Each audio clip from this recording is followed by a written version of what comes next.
Representación gráfica. Una representación gráfica es una manera de visualizar los datos cuantitativos. Las tablas estadísticas presentan la información de modo esquemático, mientras que los gráficos estadísticos muestran la información de manera más expresiva. Diagrama de sectores circulares. El diagrama de sectores circulares es la representación gráfica que muestra las proporciones relativas de diferentes categorías dentro de un conjunto. Diagrama de vaso simple. Un diagrama de vaso simple es un gráfico que utiliza vasos rectangulares para mostrar comparaciones entre diferentes categorías de datos. Diagrama de barra compuesta. Se utiliza para variables cualitativas y cuantitativas discretas y se contribuyen de forma similar al histograma, pero las barras están separadas entre sí, indicando que la variable no ocupa todo el eje de abscisas, precisamente por ser discreta o cualitativa. El diagrama de barras compuesto representa dos o más variables en el mismo gráfico. Bueno, yo les voy a hablar sobre el diagrama de barras agrupadas o apicadas. Bueno, el gráfico cualitativo se diferencia del cuantitativo porque va de más a menos analicidad. Cuando observamos una circunferencia sin más, vemos una figura geométrica que tiene circularidad, pero cuando calculamos su diámetro dentro de las cuerdas. Bueno, también podemos decir que esa libertad de otorga al gráfico cualitativo mayor poder, mayor poder. También podemos decir que este artículo definimos estos desde la perspectiva de la visualización de datos, establecemos criterios para su clasificación. También su clasificación, en la cual también nos permite realizar unos gráficos y en la cual en esos gráficos podemos visualizar los datos y las cantidades. Gracias. Los histogramas de color se utilizan ampliamente para la recuperación de imágenes basadas en un contenido. Sus ventajas son la eficiencia y la insensibilidad a pequeños cambios en un punto de vista. Sin embargo, un histograma es una caracterización burda de una imagen, por lo que diferentes tipos de imágenes pueden ser parte de un mismo histograma o de histogramas similares. Polígono de frecuencia. Son diagrama de la línea que se obtiene al unir un punto medio al lado superior de cada rectángulo del histograma correspondiente. La escala en el eje X corresponde a los puntos medios de cada clase y la escala en el eje Y corresponde a la frecuencia. La ojiva porcentual es un gráfico acumulativo que se conoce también con los nombres de curva de porcentajes acumulados u ojiva. La ojiva es útil cuando se quiere presentar el rango percentil de cada valor en una distribución de frecuencias.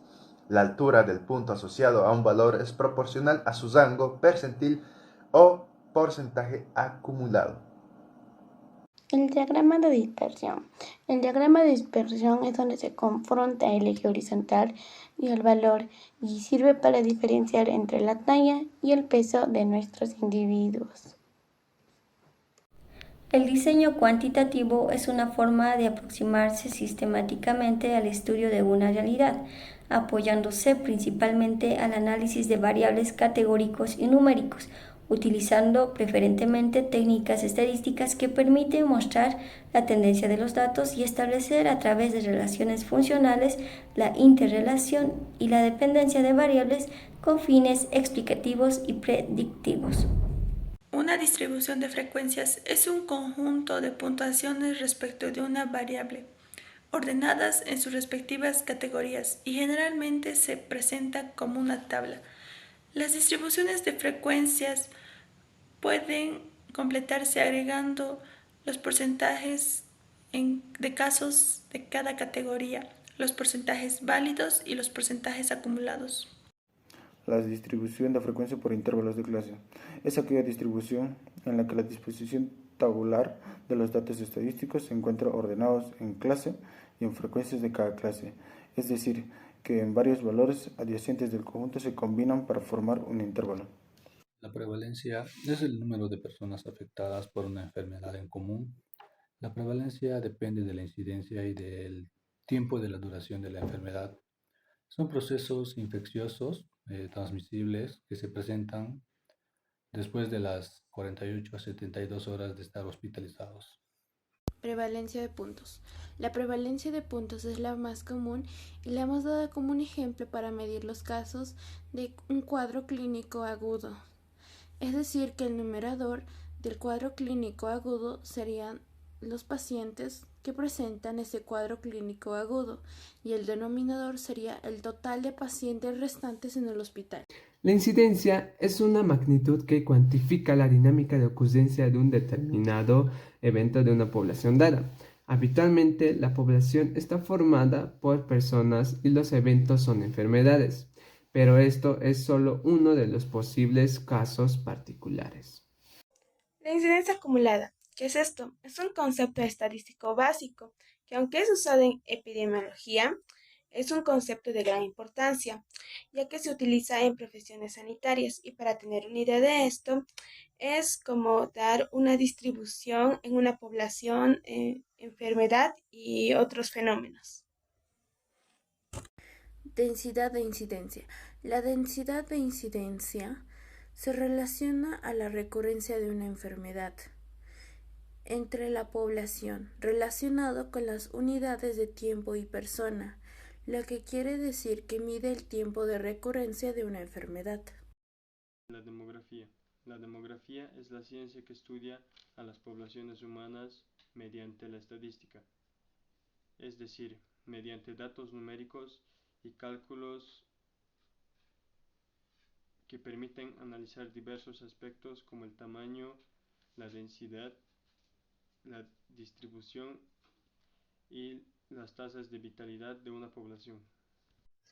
Demografía estática. La demografía estática, llamada demografía, estudia los problemas de la población en un momento específico y definido, como las características demográficas, el territorio y el tamaño. Dinámica demográfica. La dinámica demográfica, conocida también como demografía de las poblaciones, es el estudio de las poblaciones humanas desde un punto de vista. Es el análisis de las interacciones entre estructuras por edad, sexo y el movimiento de una población provocado por la incidencia de fenómenos demográficos en la misma. La inferencia estadística es el conjunto de métodos y técnicas que permite inducir a partir de una información empírica proporcionada por una muestra. Estimación por punto. Se usan las medidas de la muestra para calcular un único valor numérico que es la estimación puntual del parámetro poblacional. Por ejemplo, en un estudio la media y la desviación estándar de las edades de una muestra de pacientes fueran de 33 años sumando 5 años más. Entonces 33 años es la estimación puntual de la edad promedio poblacional. Estimación por intervalos. En muchas situaciones, una estimación puntual no proporciona información suficiente sobre el parámetro. Por esta razón se construyen intervalos de confianza en donde el parámetro que se estima está contenido con cierta probabilidad, llamada coeficiente de confianza. Un intervalo de confianza es un intervalo que tiene a lo menos un extremo aleatorio y es construido de manera tal que el parámetro de interés que se estima está contenido en dicho intervalo con cierta probabilidad, llamada coeficiente de confianza. Estimación por media población. Este tipo de modelo de estimación por media población es un muestreo por cuotas donde comprueba la expresión de material del estimador basado en el modelo de la misma para los casos de 1 y 2 factores donde se obtienen la expresión de su variable. La estimación de una proporción tiene como objetivo identificar a partir de una muestra aquellos elementos que posean alguna característica similar a la de una población. Existen dos maneras de estimar la proporción de una población, mediante la estimación puntual y por intervalos de confianza. Ahora, la hipótesis nula se basa en lo que es... Primeramente tenemos que entender lo que significa la palabra nula, que puede definirse como nada o sin cambio. Bajo ese contexto, la hipótesis nula puede considerarse como una variable que no afecta a la muestra. ¿Qué quiere decir? A un ejemplo podría ser un tratamiento en el que no provee a curación, pero que de algún modo puede causar algún tipo de reacciones.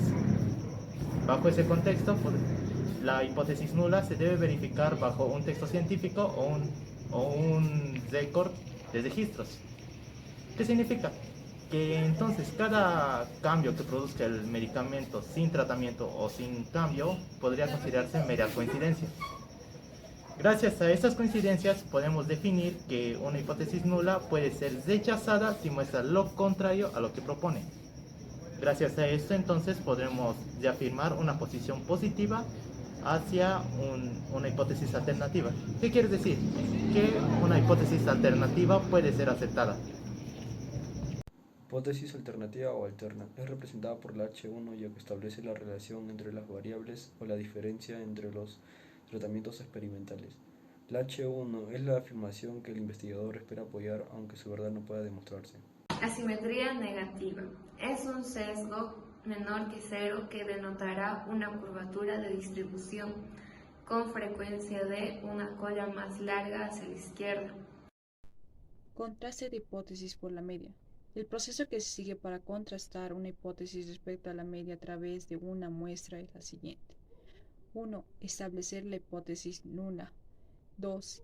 Definir la ley de la probabilidad de la población y de la muestra. Los contrastes de hipótesis son uno de los procedimientos de inferencia estadística utilizados para valorar la evidencia proporcionada por los datos de una muestra a favor o en contra de una hipótesis sobre la población.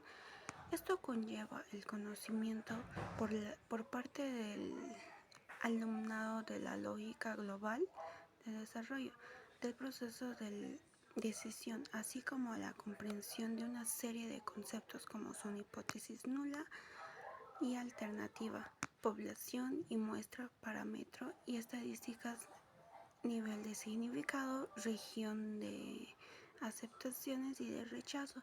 Algunos de estos conceptos tienen ciertas complejidades para los estudiantes de bachillerato, sobre todo aquellos relacionados con el concepto de probabilidad, como es el caso del nivel de significados.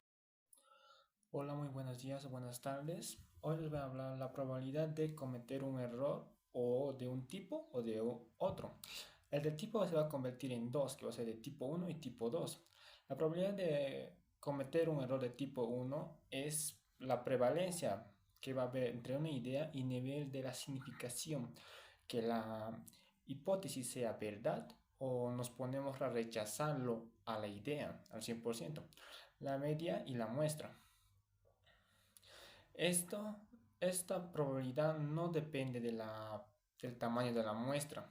Mientras tanto, la probabilidad de cometer un error de tipo 2 va a depender mucho de la muestra, ya que en esto vamos a tener la muestra como una hipótesis que sí sea verdad por la cantidad que va a haber y la idea que no va a tener tanto. En este caso, la que tenga más probabilidad de que sea la verdad sería la hipótesis por la muestra que consienta y le apoya a la hipótesis. Eso sería todo por la probabilidad de cometer un error. Muchas gracias. Las pruebas paramétricas exigen ciertos requisitos previos para su aplicación a diferencia de las pruebas no paramétricas. Entre estas está la distribución normal de la variable cuantitativa y la homogeneidad de varianzas de poblaciones. Las pruebas no paramétricas no hacen suposiciones y son más extensas en presencia de datos normales o cuando no se cumplen ciertos requisitos de las pruebas paramétricas. Student se basa en una medida de muestra en la cual se determina una cantidad que se basa en solo una pequeña muestra de aproximadamente 30 individuos. Esa prueba se realiza gracias a la división entre la desviación que se calcula gracias a la división entre muestra y población, y que esta desviación se divide al mismo tiempo con lo que es la raíz cuadrada de toda la muestra.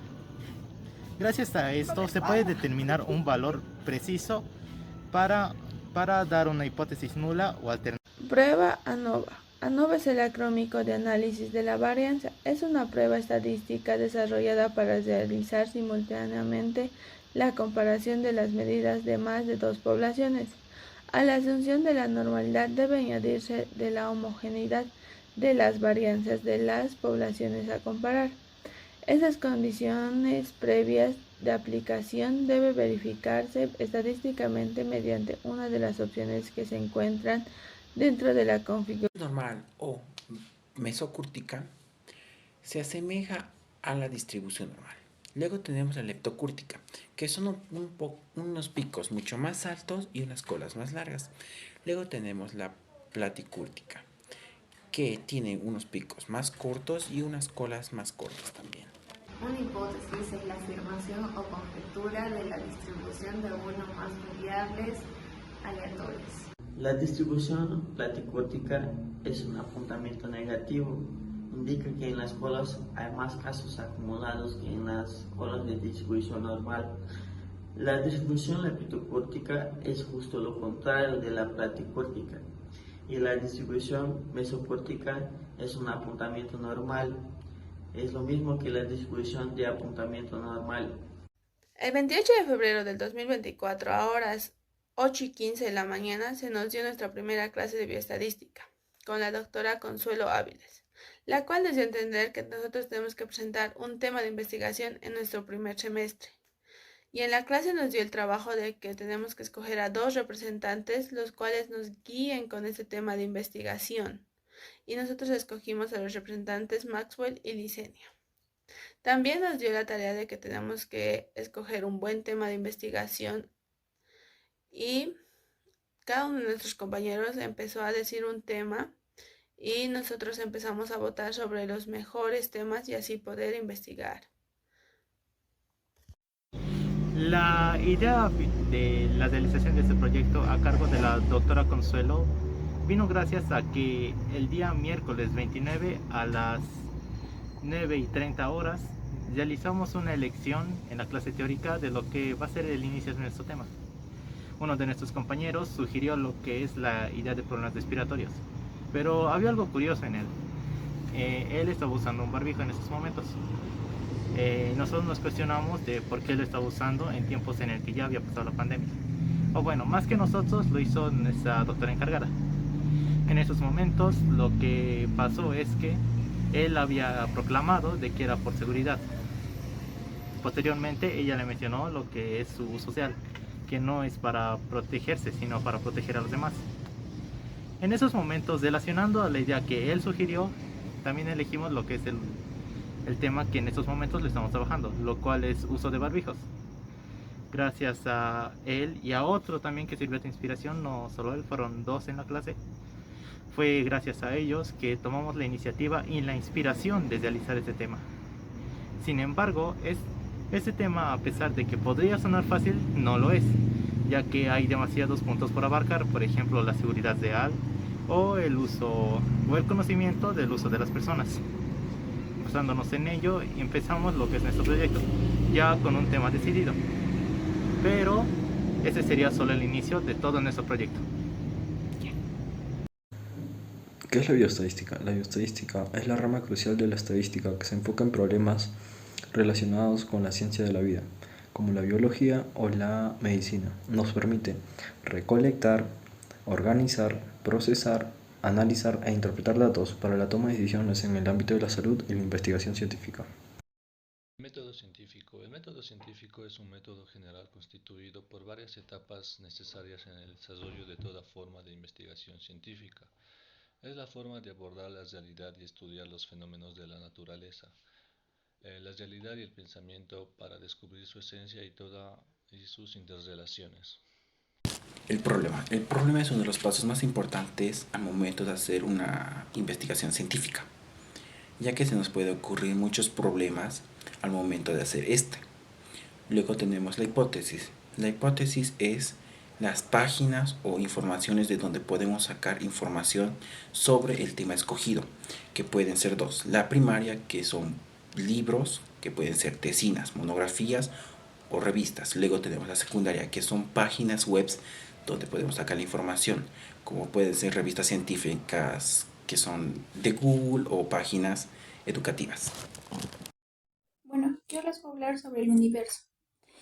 El universo viene a ser un conjunto de elementos o también fenómenos en la cual podemos decir que está presente en ciertas características y también viene a ser susceptible de ser estadística. Bueno, también les voy a hablar sobre el universo.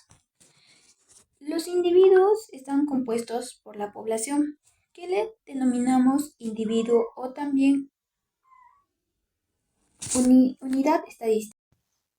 ¿Qué es la población? La población es el conjunto de objetos, individuos y eventos del cual se quiere dar a conocer en la investigación con la misma característica. En este caso, nuestra población vendría a ser jóvenes universitarios. Población diana. Estas están definidas por características clínicas, epidemiológicas o dematográficas. Población finita. Se conoce el tamaño de la población. A veces son tan grandes que se comportan como infinitos. Existen marcos muestrales, donde se hallan las unidades analíticas. En los marcos muestrales están las listas, mapas y documentos. Población infinita. La población infinita es cuando no se conoce el tamaño de la población e incluye un gran conjunto de datos o medidas que no puede obtenerse por conteo. Ejemplo, la población de dígitos extraída con el reemplazo de una urna o la colección de todos los números positivos cuya cantidad es imposible de determinar.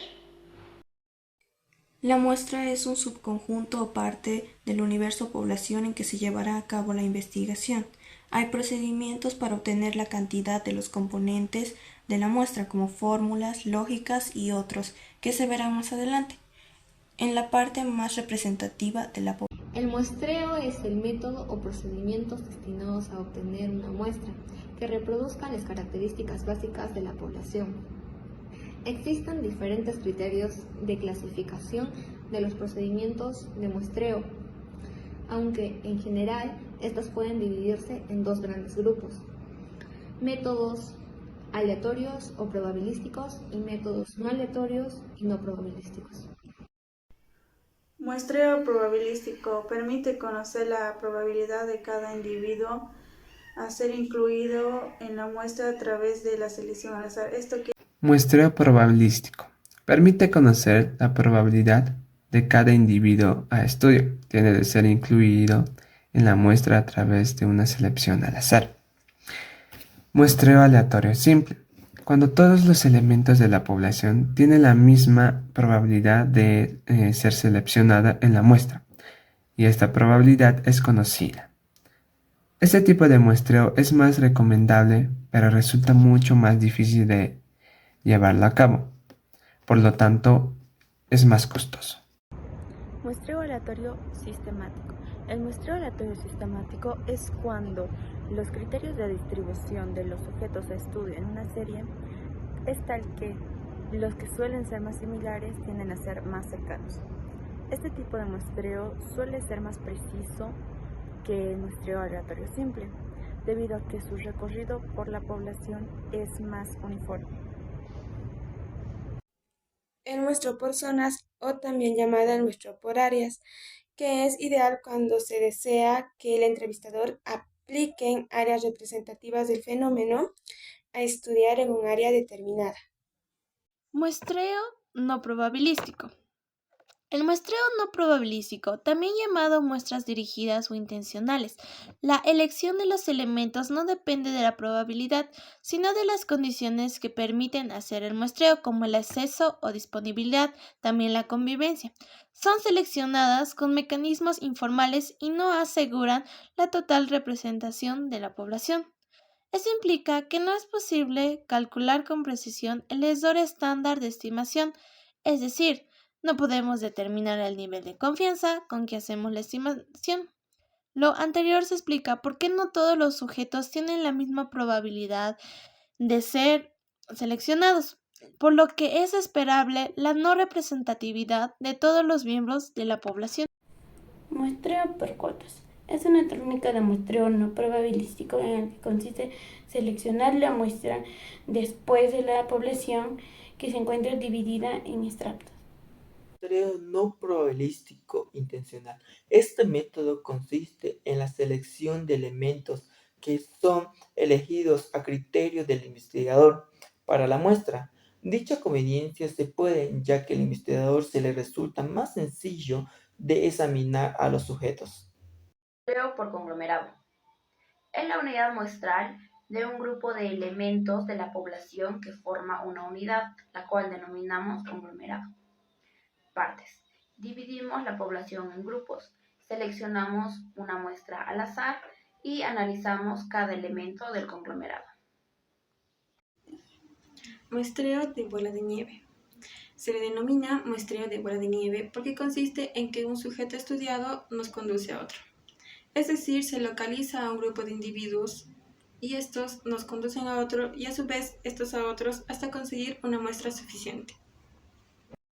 Muestreo por juicio. Se da cuando los elementos son seleccionados mediante un juicio personal. ¿Esto qué quiere decir? Que la persona que selecciona los elementos de muestreo usualmente suele ser un experto en la medida dada y que la teoría de la probabilidad no puede ser aplicada para medir el error de muestreo.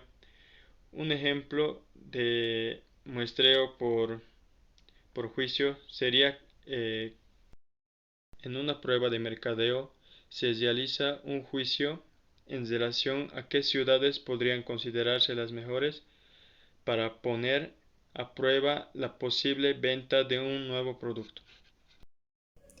Muestreo accidental o consecutivo. Este se fundamenta en reclutar casos hasta que se complete el número de sujetos necesarios para complementar el tamaño de muestra deseado. A su vez, se eligen de manera casual, de tal modo que quienes realizan el estudio eligen un lugar, a partir del cual reclutan los sujetos de estudio de la población que accidentalmente se encuentren a su disposición. Es similar al muestreo por conveniencia, excepto que intenta incluir a todos los sujetos accesibles como parte de la muestra. Muy buenas tardes o buenos días. Hoy les voy a hablar qué son variables. Bueno, las variables van a tener varias ramas, ya sea por variables cualitativos, nominales, ordinales, pero eso lo van a exponer mis diferentes compañeros. Hoy nos vamos a centrar en qué es una variable. Una variable es una característica observable que varía entre los individuos de una muestra, ya sea por el color del cabello, color de los ojos, rasgos faciales.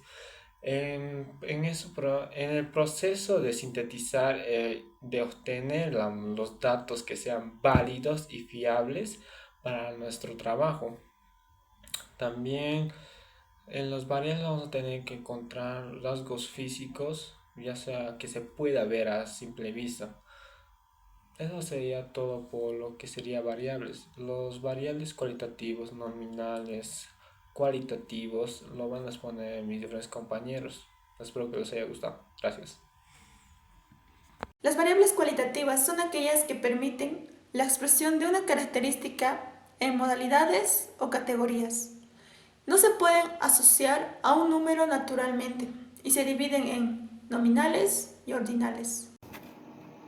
La variable cualitativa nominal es aquella variable que no se puede modificar ni ordenar, tales como el grupo sanguíneo, la nacionalidad de un individuo, el sexo de una persona o la religión. Variable cualitativa ordinal. Las escalas ordinales se utilizan para ordenar los objetos de estudio cuando estos presentan categorías en forma jerarquizada según algún grado de diferencia, sin presentar información sobre la magnitud de la misma. Variables cuantitativas son aquellas que se presentan cantidades numéricas y pueden ser medidas y ordenadas, por ejemplo el peso de una persona y el peso de un objeto. La variable cuantitativa son los resultados de medir y pueden tomar cualquier valor entre dos números. Por ejemplo, al pesar 1 kilo de arroz, Dependiendo de la exactitud de la balanza, podemos aproximar el peso no solo a un número entero, sino a uno o dos o más decimales. Podemos incluso encontrar otra balanza que nos dé un peso en microgramos. Así podríamos seguir intentando pesar un kilo exacto indefinidamente. Es debido a esta propiedad que las variables continuas toman valores según un intervalo definido. Variables cuantitativas discretas. Las variables discretas son el resultado de contar. Toman solo valores enteros. Por ejemplo, ¿cuántos alumnos irán al paseo? ¿Cuántos pacientes ingresan diariamente a la sala de emergencia de un hospital? ¿O cuántos ladrillos se necesita para la construcción de una casa? Son ejemplos de este tipo de variable. Tipos de investigación explorativa. El objetivo es examinar un tema o un problema de investigación que nunca haya sido estudiado o que no haya sido abordado antes. Estos estudios ayudan al grado de familiaridad con fenómenos desconocidos, que en pocas ocasiones el estudio constituye un fin en sí, dado que por lo general determina tendencias, identifica investigaciones o relaciones potenciales entre variables, etc. Es por eso que en general es la primera fase de la investigación y en pocas veces es la investigación en sí misma. Muy buenas noches, me tocó la descriptiva. Los estudios descriptivos buscan desarrollar una imagen o guías de presentación, para ello la descripción. El fenómeno estudia a partir de sus características. Describir en este caso es sinónimo de medir. Miden variables o conceptos con el fin de especificar las propiedades importantes de comunidades, personas, grupos o fenómenos bajo análisis. El énfasis está en el estudio independiente de cada característica. Es posible de que de alguna manera se integren la medición de dos o más características con el fin de determinar cómo es o cómo se manifiesta el fenómeno. Pero en ningún momento se pretende establecer la forma de relación entre estas características. Investigación explicativa es un tipo de estudio que busca comprender las relaciones de causa y efecto detrás de un fenómeno, en lugar de simplemente describirlas como lo haría en la investigación descriptiva. Este tipo de investigación se centra en el porqué detrás de un fenómeno. Un ejemplo de esto sería las plantas marchitas de un jardín. En lugar de simplemente decir que se están marchitando, la investigación explicativa buscaría el porqué detrás de estas cosas, como por ejemplo si la calidad del suelo es buena, si le entra la luz solar correcta o si hay algún tipo de plaga. En resumen, este tipo de investigación se centra en descubrir las razones detrás de un fenómeno. Bueno, a continuación les voy a explicar cómo se resuelve el ejercicio con población desconocida. Para este ejercicio ya tenemos los datos donde n es igual al nivel de confianza, p es igual a la probabilidad de éxito, q es igual a la probabilidad de fracaso, e es igual al margen de error, n es igual a la población, donde que en este caso no tenemos porque es población desconocida, y n minúscula es igual al tamaño de la muestra. Como tenemos todos nuestros datos en porcentajes, vamos a convertirlos a números decimales. Existe una tabla de coeficiente de confianza donde nos dice que el 95% es igual a 1,96. Entonces, ya lo tenemos aquí. 50% es igual a 0,5, 50% igual a 0,5 también, y el 5% es igual a 0,05. Para este ejercicio vamos a utilizar la siguiente fórmula donde el tamaño de la muestra es igual a z al cuadrado, que sería el nivel de confianza al cuadrado, por la probabilidad de éxito por la probabilidad de fracaso dividido al margen de error al cuadrado. Después solo reemplazamos los valores donde el nivel de confianza es 1,96 elevado al cuadrado por la probabilidad de éxito, que es 0,5, por la probabilidad de fracaso, que es 0,5, dividido al margen de error, que es 0,05 al cuadrado. Primero nos deshacemos de los cuadrados. 1,96 al cuadrado es igual a 3,8416 y 0,05 al cuadrado es igual a 0,0025. Entonces ponemos todo nuestro ejercicio, todos nuestros resultados a la calculadora y nos sale 384,16, que aquí tenemos la prueba de que es correcto.